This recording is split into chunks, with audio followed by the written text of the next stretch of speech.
Saat itu sekitar tahun 1968 Masehi, Fathullah Gulen sudah berusia sekitar 30 tahun. Meskipun usianya masih cukup muda, namun kerinduan dan keinginannya untuk haji sangat kuat. Akan tetapi ia tahu bahwa tak ada cara baginya untuk pergi haji. Ia tidak punya cukup uang untuk mencapai haji, jangankan berangkat sampai ke tanah haram.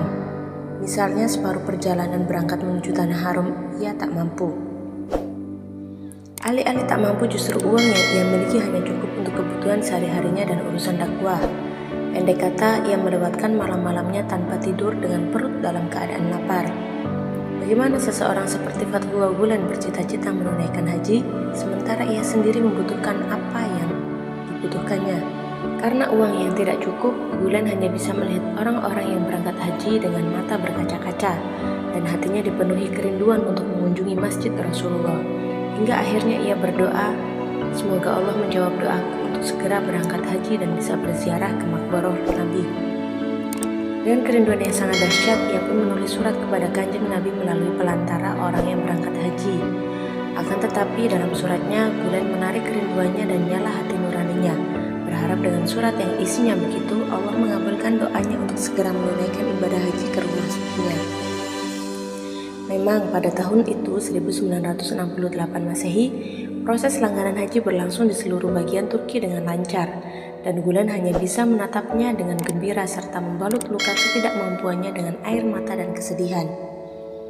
Suatu waktu saat ia sedang memberikan pelajaran kepada murid-muridnya di sekolah Pasar Al-Kastana, dan salah satu murid mengejutkannya dengan sebuah pertanyaan, "Apakah engkau tidak ingin pergi haji, wahai Ustadz?" Dengan mata yang berkaca-kaca, Gulen menjawab, "Siapakah aku agar aku mendapat kehormatan haji?"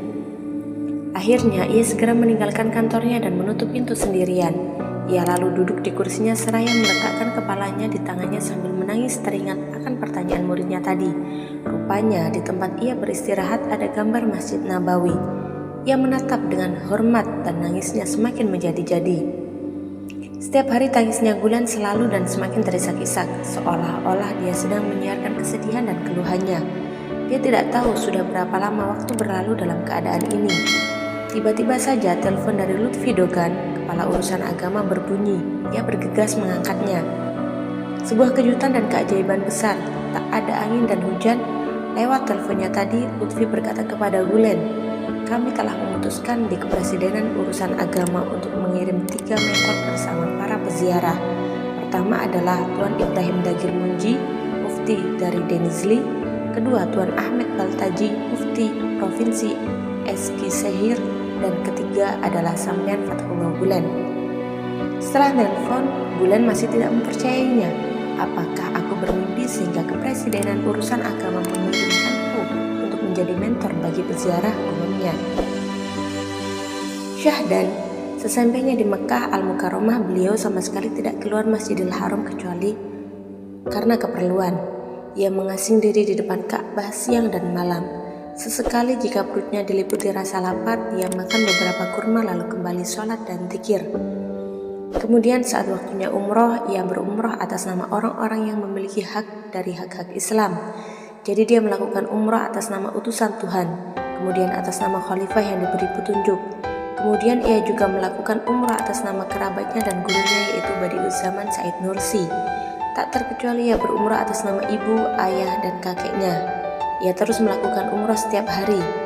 Ini tentu saja yang membuat Gulen melakukan itu semua karena kecintaannya kepada Nabi Muhammad. Atas nama keluarga, orang tua, dan kerabatnya, Gulen bersyukur kepada Allah karena tidak mengenal lelah dan lemah, terutama saat melakukan ibadah haji dan umroh. Dan selama umrohnya atas nama kakeknya yang sangat terhormat, Syamil Agha. Masih tentang hajinya Fathullah Gulen, ternyata selama pencariannya antara Safa dan Marwah, dia merasa perasaan-perasaan yang aneh. Dia menemukan dirinya seolah-olah terbang 100 kali dan merasa kakinya terangkat di atas tanah saat dia berjuang, sehingga seluruh anggota tubuhnya menggigil. Akibatnya tubuhnya demam dengan gemetar yang parah sehingga tidak bisa melakukan apa-apa.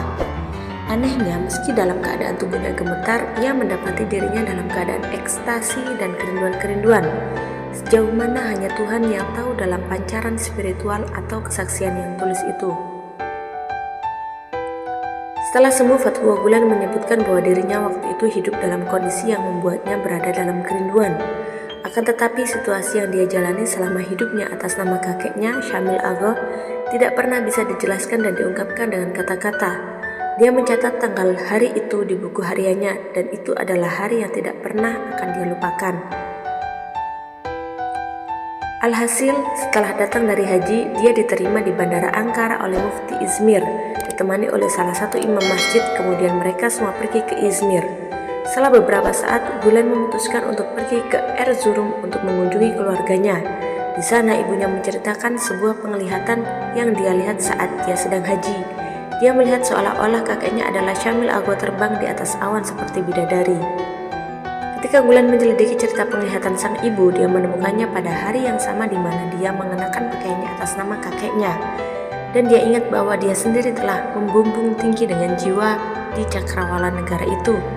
Bahkan ia merasakan tubuhnya seolah-olah sedang berenang di antara Safa dan Marwah.